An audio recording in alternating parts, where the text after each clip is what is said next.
Hi, Namaskar, Sat Sri Akal, Adab.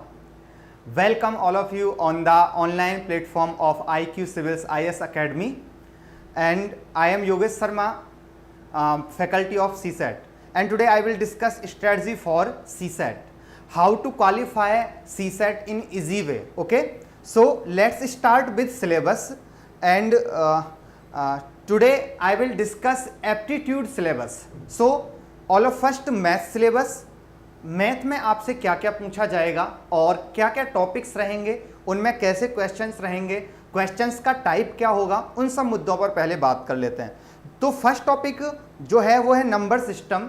Number system जो topic है, in this chapter all questions are based on addition, subtraction, divideation, multiplication, and in this chapter rules of divisibility is also asked. Rules of divisibility के भी questions आपसे पूछे जाते हैं इस chapter से। और नेक्स्ट जो चैप्टर है वो है LCM HCF. LCM HCF is also part of number system. Number system और एलसीएम एचसीएफ आप समझ लिए सेम ही चैप्टर है। एलसीएम एचसीएफ में जो क्वेश्चंस हैं वो ट्रैफिक लाइट्स पर बेस्ड हो सकते हैं, और जहां पर चीज़ों को एक सेम लेवल पर लेकर आना होता है वैसे क्वेश्चंस एलसीएम एचसीएफ में पूछे जाते हैं। फिर नेक्स्ट चैप्टर है आपका परसेंटेज।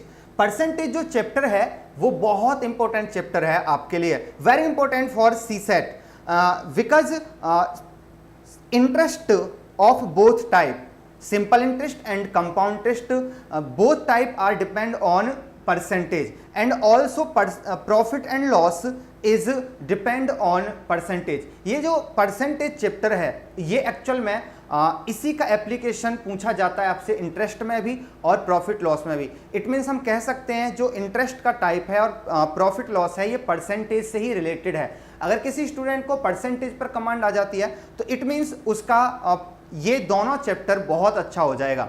नेक्स्ट जो चैप्टर है वो है permutation and combination. Permutation and combination, it is very important chapter for CSET exam, because in last 2 or 3 years 2 or 3 questions are asked in each exam। Permutation combination से बहुत अच्छे अच्छे questions पूछे जाते हैं, और ये जो क्वेश्चंस होते हैं ये आपकी डेली लाइफ पर बेस्ड होते हैं। ऐसा नहीं है कि बहुत ज़्यादा फॉर्मूलाज पर बेस्ड क्वेश्चन पूछे जाते हैं, ऐसा नहीं है। अगर कोई स्टूडेंट डेली लाइफ से कनेक्ट कर लेता है चैप्टर को तो उसके लिए आसान भी है। नेक्स्ट चैप्टर है एवरेज। एवरेज से भी यहाँ पर क्वेश्चन होता है सीसेट में। नेक्स्ट चैप्टर है रेशियो। रेशियो से भी क्वेश्चन होता है। Age problem, time and work. Time and work जो चैप्टर है ये बहुत इंपॉर्टेंट है। यहाँ से एवरी ईयर 1 से 2 क्वेश्चन हो सकता है, और टाइम एंड वर्क में आप टाइम और वर्क दोनों को रिलेट करना सीखते हैं। नेक्स्ट चैप्टर है टाइम एंड डिस्टेंस। टाइम और डिस्टेंस दोनों का कॉम्बिनेशन, और इसके कॉम्बिनेशन से जो वेरिएबल आता है दैट इज स्पीड। तो यहाँ पर हम स्पीड के बारे में भी सीखते हैं। फिर है next chapter data interpretation. Data interpretation जो चैप्टर है ये परसेंटेज, रेशियो और एवरेज, ये 3 चैप्टर का मिक्सअप है डाटा इंटरप्रिटेशन। इट मीन्स अगर किसी स्टूडेंट को ये तीन चैप्टर किसी स्टूडेंट को अच्छे से आते हैं तो इट मीन्स उसका जो डेटा इंटरप्रिटेशन चैप्टर है वो बहुत अच्छा हो जाएगा। नेक्स्ट चैप्टर है वेन डायग्राम। वेन डायग्राम जो चैप्टर है ये आपको मैथ्स में भी दिखता है, मैथ्स में भी और रीजनिंग में भी, दोनों में आपको ये चैप्टर दिखेगा। तो अगर आप एक बार मैथ में सीख लेंगे इसको तो ये रीजनिंग और मैथ दोनों के लिए काम आएगा आपको, ठीक है। फिर नेक्स्ट मैं आपसे बात करता हूं रीजनिंग के सिलेबस की। Reasoning is also important for CSAT aspirant, because in this section, इस सेक्शन में जो क्वेश्चंस हैं वो क्वेश्चंस हैं जो हमारी डेली लाइफ से डायरेक्ट हमको रिलेट करते हैं। जैसे फर्स्ट चैप्टर है हमारा डायरेक्शन। डायरेक्शन में क्या है कि एक बॉय है और वो नॉर्थ डायरेक्शन की तरफ फेस किए हुए है, फिर वो एक राइट टर्न लेता है, फिर वो एक लेफ्ट टर्न लेता है, और फिर उसकी पोजीशन पूछ ली जाती है कि वो किस डायरेक्शन में है। तो इट मीन्स ये जो चैप्टर है ये डायरेक्शन से रिलेटेड है, और सिर्फ क्वेश्चंस इसी पर बेस्ड होते हैं कि राइट टर्न, लेफ्ट टर्न और डिस्टेंस, ओके, सो हम कह सकते हैं डायरेक्शन और डिस्टेंस दोनों का कॉम्बिनेशन होगा इस चैप्टर में। नेक्स्ट चैप्टर है ब्लड रिलेशन। ब्लड रिलेशन आप लोग बहुत अच्छे से जानते हैं, मुझे ज़्यादा डिफाइन नहीं करना इसमें। फिर नेक्स्ट चैप्टर है number series. Number series, number series जो चैप्टर है इसमें अगर आपको स्क्वायर, टेबल और क्यू ये सब अगर आपको अच्छे से लर्न है तो ये चैप्टर आपको बहुत ज़्यादा परेशान नहीं करेगा। Similarly clock and calendar, calendar और क्लॉक भी मैथ के ही टाइप का चैप्टर है, लेकिन रीजनिंग में पूछा जाता है और आपसे टाइम वगैरह से रिलेटेड यहाँ पर क्वेश्चंस होंगे। फिर है डाइस। मैथमेटिकल जो ऑपरेशन है इसमें जैसे बॉक्स बना दिया जाता है कि ये एक बॉक्स है, सिमिलरली एक और बॉक्स आपको बना दिया जाता है, यहां पर x लिख देता है, यहां पर y लिख देता है, यहां पर a लिख देता है और यहां पर पूछता है फिर क्या होगा। इट मीन्स यहां का वैल्यू आपसे पूछा जाता है। तो इट मीन्स इसमें क्या होता है, मल्टीप्लिकेशन, डिवाइडेशन, यहां पर भी वही रूल लगते हैं जो नंबर सीरीज के चैप्टर में लगते हैं। ठीक है, वही रूल्स आप यहां पर भी अप्लाई करते हैं। फिर जो यहां पर देखते हैं आप क्रिटिकल रीजनिंग, ये it is very important, it is very important. इसका इंपॉर्टेंस मैं आपको importance of for CSAT exam, importance of CSAT exam, इसमें भी मैं आपको समझाऊंगा आपको। फिर इमेज, इमेज पर बेस्ड भी क्वेश्चन होते हैं। एक इमेज बना दिया जाता है आपके सामने, फिर एक और इमेज आपके सामने रखा जाता है और फिर थर्ड टाइप में पूछा जाता है कि ये इमेज अब कैसा दिखेगा। इट मीन्स इमेज पर बेस्ड भी क्वेश्चंस आपसे पूछे जा सकते हैं। 2014 में इमेज से based 3 questions are asked with this chapter. Okay, so next chapter is ranking. Ranking sequence में क्या है, कुछ स्टूडेंट हैं और उस स्टूडेंट में सपोज कीजिए 20 स्टूडेंट हैं। राम का जो रैंक है फ्रॉम लेफ्ट साइड 17th है और वो फिर पूछता है कि राइट हैंड से राम का रैंक कैसा रहेगा। तो ये रैंकिंग और सीक्वेंस का टाइप है और यहां पर आप रैंकिंग से रिलेटेड प्रॉब्लम्स को सॉल्व करेंगे। फिर मैं आगे बात करूं तो इसमें एक और रीजनिंग के चैप्टर्स कुछ और हैं, जैसे लाइक पजल। पजल भी इंपॉर्टेंट है आपके लिए, पजल भी आपको सीखना है। और आपको एक और चैप्टर है सिटिंग अरेंजमेंट। सिटिंग अरेंजमेंट भी आपके लिए बहुत ज़्यादा उपयोगी होगा, यहां से भी क्वेश्चंस आपसे पूछे जाते हैं सीसेट में। सो गाइज, ये सीसेट का सिलेबस है एप्टीट्यूड पोर्शन का। अब मैं आपके सामने सीसेट का इंपॉर्टेंस आपको समझाऊंगा कि what is the importance of CSAT for IAS aspirant. IAS aspirant के लिए क्या महत्वपूर्ण है सीसेट में, आपको क्यों पढ़ना चाहिए, why you should learn CSAT. Okay, तो देखिए, आप देखिए यहां पर जितने भी चैप्टर्स आपने देखे हैं, चाहे वो मैथ्स के चैप्टर हों या फिर वो रीजनिंग के चैप्टर हों, ये सारे के सारे चैप्टर्स आपकी डेली लाइफ को कनेक्ट करते हैं। लाइक डायरेक्शन डेली लाइफ में यूज होता है आपकी में।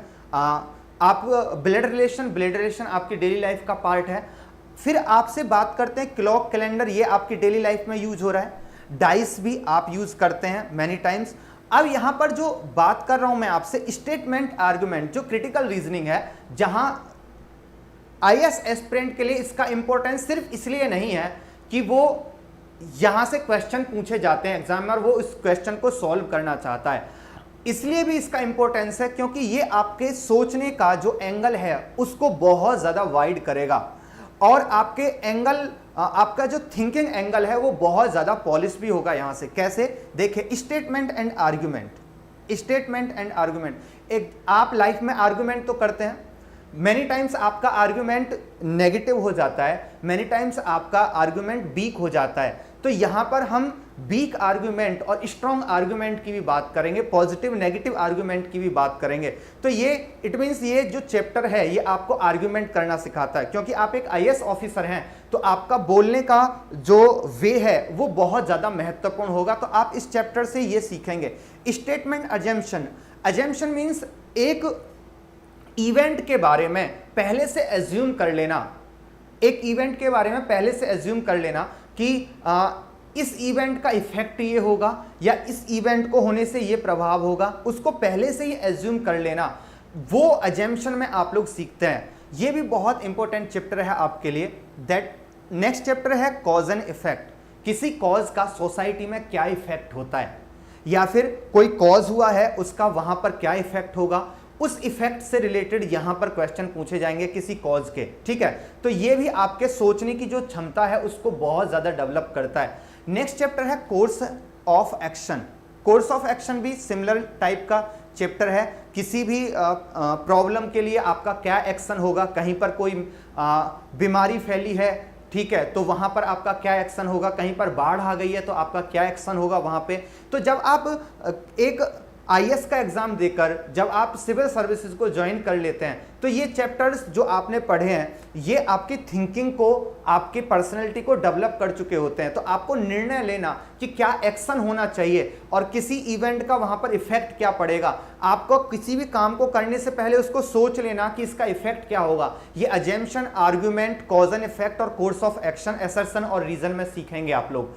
तो यहां पर क्वेश्चन भी पूछे जाएंगे आपसे, और बेसिकली अगर मैं कहूं तो आपकी जॉब के बाद में आपकी जो थिंकिंग है उसको ये पॉलिश भी कर देगा। तो आपकी जॉब में भी ये हेल्पफुल होंगे, आपके सोचने का वे चेंज हो चुका होगा, आपकी पर्सनैलिटी में एक सी चेंज आ चुका होगा, आप अच्छे से सोच पाएंगे चीजों को। ठीक है, तो गाइज मैंने आपको बताया कि सीसेट का इंपॉर्टेंस सिर्फ इसलिए नहीं है कि यहां पर आपको इसको क्वालिफाई करना है, आपको कुछ सीख लेना है और फिर क्वालिफाई कर देना है। आपको इस वे में नहीं पढ़ना है इसको कि क्वालिफाई करना है, आपको सीसेट को इसलिए पढ़ना है कि ये एक्चुअल में आपकी पर्सनैलिटी को डेवलप करने का वे है।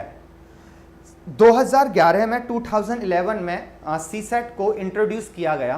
तो सीसेट को इंट्रोड्यूस करने के पीछे का जो लॉजिक है, रीजन है, वो यही है कि सीसेट आपकी पर्सनैलिटी को डेवलप करता है, आपके सोचने का जो तरीका है उसको पॉलिश कर देता है, आप बेहतर सोच पाएंगे।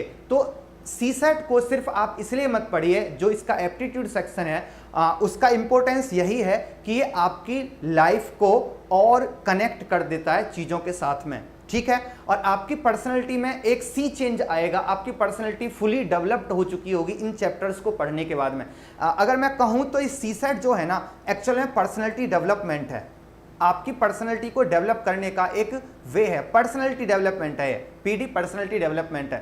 तो आपके पर्सनैलिटी को डेवलप करने का वे है ये। तो ये सीसेट का इंपॉर्टेंस है और आपको सीसेट को इसी वे में पढ़ना चाहिए कि हमारी पर्सनैलिटी पॉलिश होगी इससे और आपकी पर्सनैलिटी को ये डेवलप भी करेगा। नेक्स्ट चैप्टर है, नेक्स्ट जो पॉइंट है, जब आपको सीसेट का सिलेबस पता लगा, फिर आपको सीसेट का इंपॉर्टेंस पता लगा, तो आपको अब आप पॉजिटिव वे में रेडी हैं कि हमें अपनी पर्सनैलिटी को डेवलप भी करना है और हमें सीखना भी है, सीसेट को अच्छे से क्वालिफाई करना है। तो आपका नेक्स्ट क्वेश्चन होगा how to deal with aptitude to qualify exam.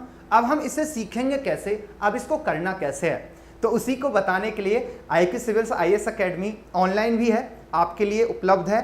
ठीक है, जब हम आपको पढ़ाएंगे तो ये सारे मुद्दों पर बात करेंगे, लेकिन फिर भी मैं एक शॉर्ट ओवरव्यू आपको दे देता हूं कि कैसे एप्टीट्यूड सेक्शंस के साथ में आप डील करेंगे, कैसे समझेंगे क्वेश्चंस को। आपको कुछ भी नहीं करना है, आपने एक बात नोटिस की होगी, ये जितने भी क्वेश्चंस हैं, जितने भी चैप्टर्स हैं, ये आपकी डेली लाइफ का पार्ट है।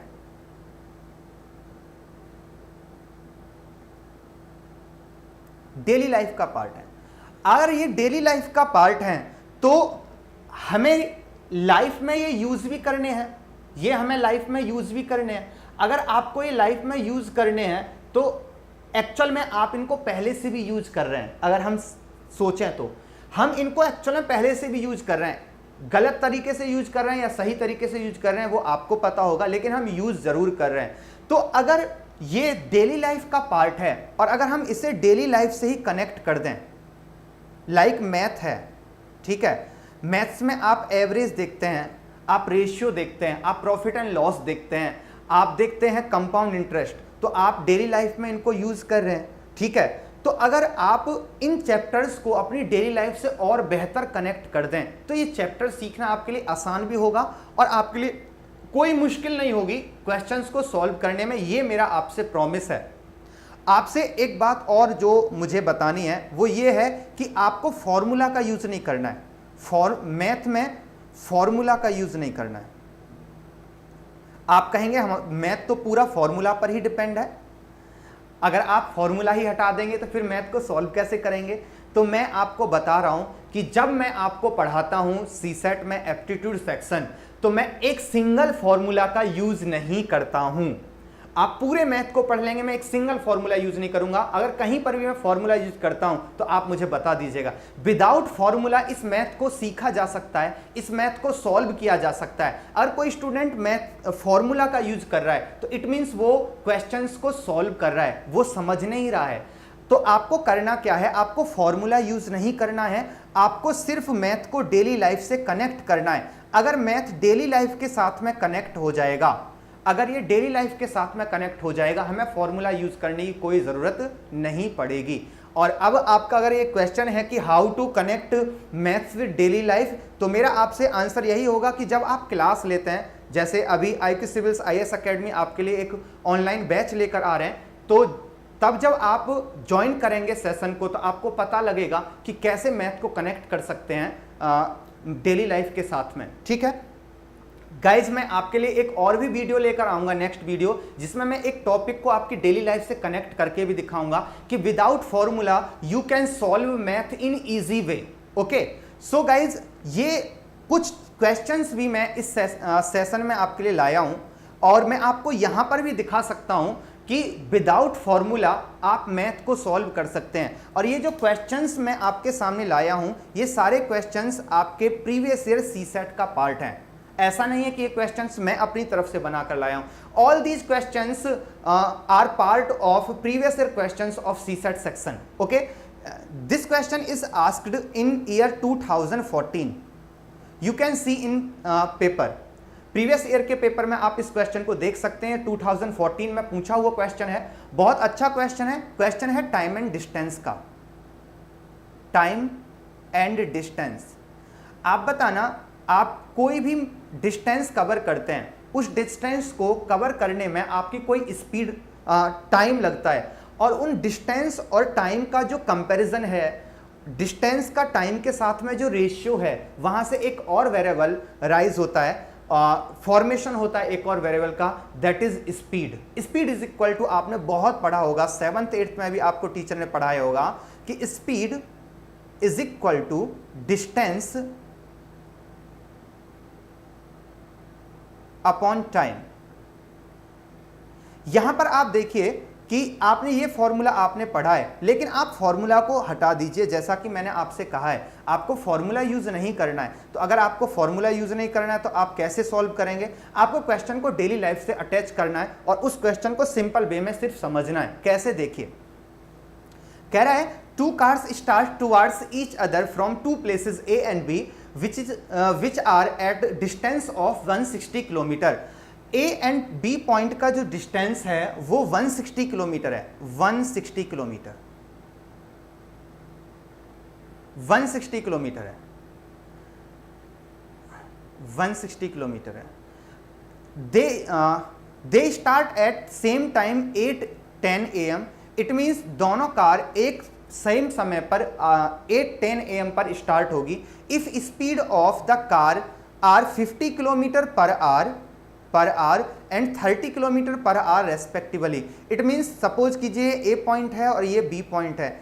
ए से जो कार चलेगी उसका स्पीड है 50 किलोमीटर पर आवर, और इससे जो कार चलेगी इसका जो स्पीड है वो है 30 किलोमीटर पर आवर। गाइज, एक बात आप नोटिस कीजिए, 50 किलोमीटर पर आवर का मीनिंग क्या होगा? It means in 1 hour it will cover 50 kilometre distance.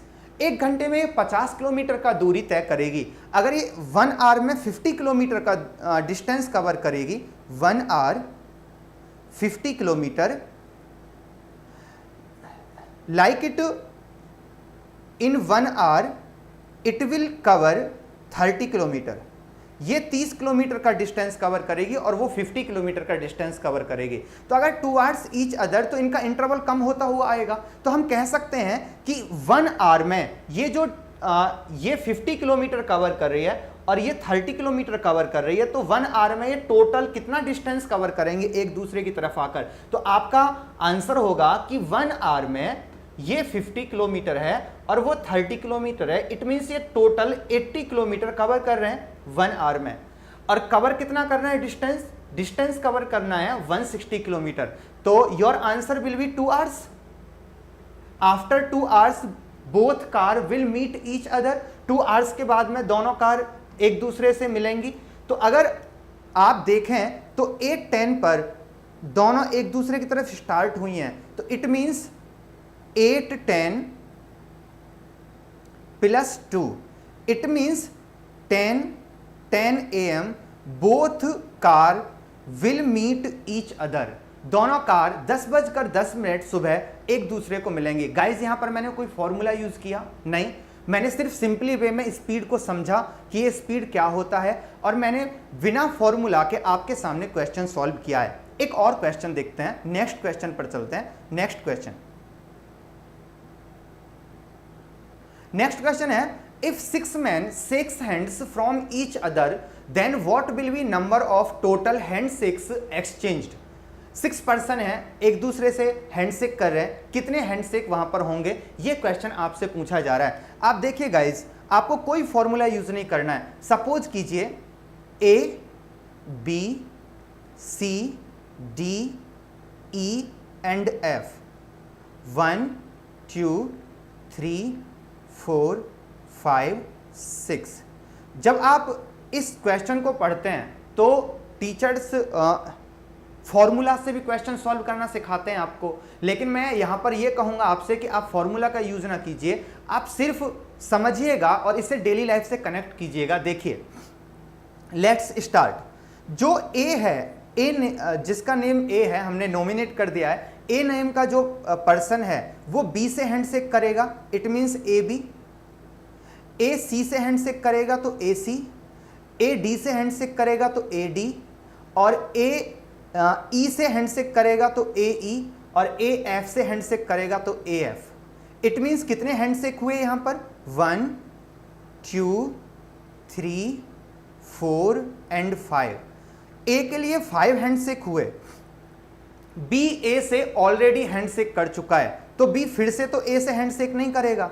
B किससे करेगा, सी से करेगा। B C, B D, B E, B F. Then यहां पर कितने हैंडशेक हुए हैं, तो आप देखेंगे 1 2 3 4 हैंडशेक यहां पर हुए हैं। सी के लिए देखें तो similarly C D, C E and C F, यहां पर 3 हैंडशेक हुए हैं, यहां पर 2 होंगे, यहां पर 1 होगा, और F तो सबसे हैंडशेक कर चुका होगा, इसलिए F के लिए कोई नहीं बचेगा। और आंसर होगा आपका कि कितने टोटल हैंडशेक हुए हैं। Then 5 + 4 9, 9 + 3 12, 12 + 2 14 + 1, answer will B 15। Guys answer होगा इस क्वेश्चन का 15 handshake will took place. Okay, यहां भी आप देखिए परमुटेशन कॉम्बिनेशन का फॉर्मूला यूज किया जा सकता है, बट मैं आप सभी से ये कहूंगा, आप सभी को ये एडवाइस करूंगा कि मैथ सेक्शन में आप कोई भी फॉर्मूला यूज ना करें। It will set boundary of your thinking, आपकी थिंकिंग की बाउंड्री सेट करता है फॉर्मूला, और जब बाउंड्री सेट हो जाती है तो आप उसके बाहर सोच नहीं पाएंगे। आपके सामने सी सेट जो क्वेश्चन पूछता है वो क्वेश्चन एक ही पैटर्न के नहीं होते हैं, वो क्वेश्चन रैंडम होते हैं, कहीं से कुछ क्वेश्चन पूछा जाता है और कोई किसी टाइप का क्वेश्चन होता है। तो अगर आप किसी फॉर्मूला से सीख लेंगे क्वेश्चन को सॉल्व करना, वो आपकी बाउंड्री को सेट कर देगा। इसलिए जब भी मैं मैथ पढ़ाऊंगा आपको, तो मैं आपको विदाउट फॉर्मूला मैथ पढ़ाऊंगा, जिससे कि आप सोच पाएं और आप इजी वे में चीजों को समझ पाएं। तो आपके सामने कोई भी क्वेश्चन किसी भी टाइप का जब पूछा जाएगा तो आपसे बेहतर सॉल्व हो जाएगा और आपको कोई प्रॉब्लम नहीं होगी कौन सा फॉर्मूला यूज करना है, यहां पर रिपीटेशन अलाउ हुआ है, अब ये फॉर्मूला यूज करना है, वगैरह वगैरह। ये सब आपके सामने कोई प्रॉब्लम नहीं आने वाली है। गाइज ये मेरा प्रॉमिस है आपसे, विदाउट फॉर्मूला हम लोग मैथ को सीखेंगे। एप्टीट्यूड सेक्शन में हम 90 to 99% क्वेश्चन स्कोर कर सकते हैं without formula. It is my promise. Okay, तो गाइज मैंने आपको यहां पर 2 क्वेश्चन सॉल्व करके दिखाएं, 2 क्वेश्चंस यहां पर हम लोगों ने सॉल्व करे हैं। और नेक्स्ट जो क्वेश्चन है वो मैंने रीजनिंग का आपके लिए लिया है। एक रीजनिंग का भी आपको ओवरव्यू मिलेगा कि कैसे क्वेश्चंस रीजनिंग में भी पूछे जाते हैं। ये क्वेश्चन है स्टेटमेंट एंड अजम्पशन का। अजम्पशन क्या है, एजम्पशन क्या है, व्हाट इज अजम्पशन? तो एजम्पशन होता क्या है, जब हम किसी इवेंट से पहले, उसको करने से पहले उसके इफेक्ट के बारे में सोचते हैं या फिर उसके पॉजिटिव नेगेटिव के बारे में सोचते हैं, तो दैट इज अजम्पशन, वो हमारा अजम्पशन होता है। ये लाइफ में भी आपके लिए एप्लीकेबल है।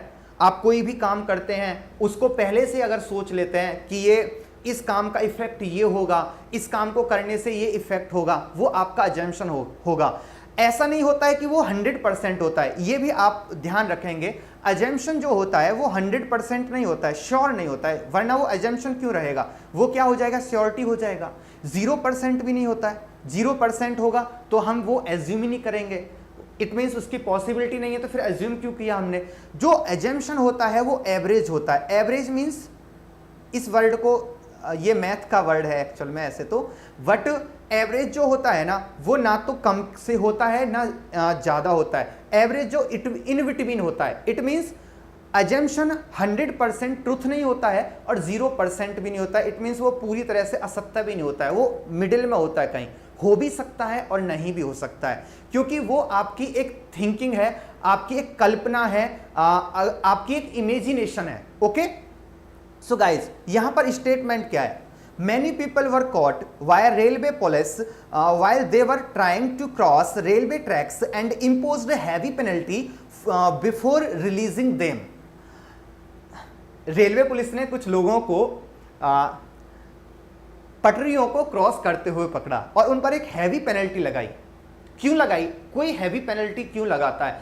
अभी हेलमेट को ना पहनने पर पेनल्टी लगती है, पेनल्टी क्यों लगाएगी हेलमेट को बिना पहनने पर, ना पहनने पर? इसलिए पेनल्टी लगाई जाती है, जब कोई पेनल्टी पे करता है तो वो उसको लॉन्ग टर्म याद रहता है ना।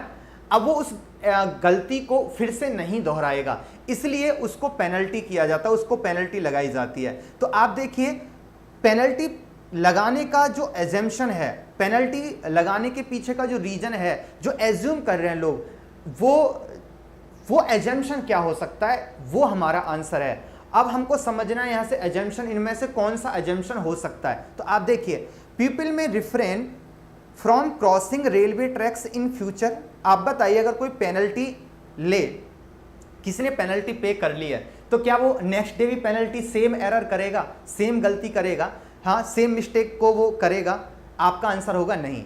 वरना आप अपनी डेली लाइफ से कनेक्ट करके देखिए, जैसा कि मैं आपसे कहता हूं, सपोज कीजिए आपने एक दिन हेलमेट नहीं वेयर किया है और आप हेलमेट नहीं पहनने की वजह से आपको एक फाइन पे करना पड़ा, आप नेक्स्ट डे हेलमेट नहीं पहनेंगे क्या? आप जरूर हेलमेट पहनेंगे। तो इट मीन्स ये है कि पेनल्टी लगने से लोग फिर से उस मिस्टेक को नहीं करते हैं, इसीलिए इसी बात को सोचकर, यही अजम्पशन है, इसी को सोचकर पेनल्टी को इंपोज किया जाता है, इसी वजह से पेनल्टी लगाई जाती है लोगों पर। इट मीन्स ये स्ट्रॉन्ग अजम्पशन है और ये बिल्कुल इम्प्लिसिट होता है। फर्स्ट अजम्पशन इज इम्प्लिसिट, ये इम्प्लिसिट होता है। लेकिन जो सेकंड अजम्पशन है वो क्या कहता है, पीपल में continue crossing railway tracks and पे हैवी पेनल्टी। आप बताना, कोई एक मिस्टेक किया है, आज हैवी पेनल्टी पे कर दिया है, तो क्या वो नेक्स्ट डे भी उसी मिस्टेक को करेगा? अगले दिन तो याद रहेगा ना कि हेलमेट पहनकर जाना है, हाँ अगले दिन तो नेक्स्ट डे तो आपको याद रहेगा, हाँ। या फिर आप जो 500 का आपने पे किया था बिना हेलमेट पहने, जो फाइन पे किया था, आज भी आप एक 500 का नोट अपने पॉकेट में रखेंगे और कहेंगे कि आज भी हेलमेट पहनकर नहीं जाएंगे और हमें 500 रुपये दे देंगे। ऐसा होता है क्या? नहीं, ऐसा बिल्कुल नहीं होता है। इसलिए ये जो अजम्पशन है ये इम्प्लिसिट नहीं होता है, ये अजम्पशन इम्प्लिसिट नहीं होता है। तो गाइज, आपको मैंने अजम्पशन के बारे में भी सिखाया। यहां पर मैंने आपसे 3 क्वेश्चंस डिस्कस किए हैं और ये क्वेश्चन डिस्कस करने का जो रीज़न है वो यही है कि आपको फर्स्ट सेशन में ही पता लगे कि जो क्वेश्चन पूछे जा रहे हैं वो आपकी डेली लाइफ पर बेस्ड होंगे। ये क्वेश्चन ऐसे नहीं है कि इनको बहुत सॉल्व करने के लिए किसी फॉर्मूला की नीड पड़ती है या फिर बहुत ज़्यादा कैलकुलेशन होती है या फिर कुछ बहुत ज़्यादा टफ जैसा होता है, ऐसा कुछ भी नहीं है। क्वेश्चन इजी होते हैं, लेकिन अगर आप उनको फॉर्मूला से सीखेंगे या फिर आप किसी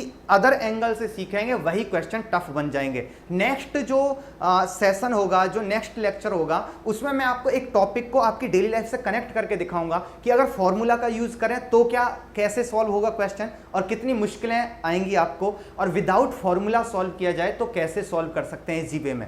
ठीक है गाइस, आई होप आपको ये समझ में आया होगा। और जो मैंने स्ट्रेटजी आपको बताई है, जो डिस्कस किया है आपसे कि how to qualify CSAT in easy way, आपको शायद ये बिल्कुल पॉजिटिव इफेक्ट के साथ में आपके माइंड में सेट हुआ होगा। ठीक है, इसी के साथ में मैं अभी के लिए विदा लेता हूं, आपसे नेक्स्ट सेशन में मिलते हैं। Thank you so much, thank you.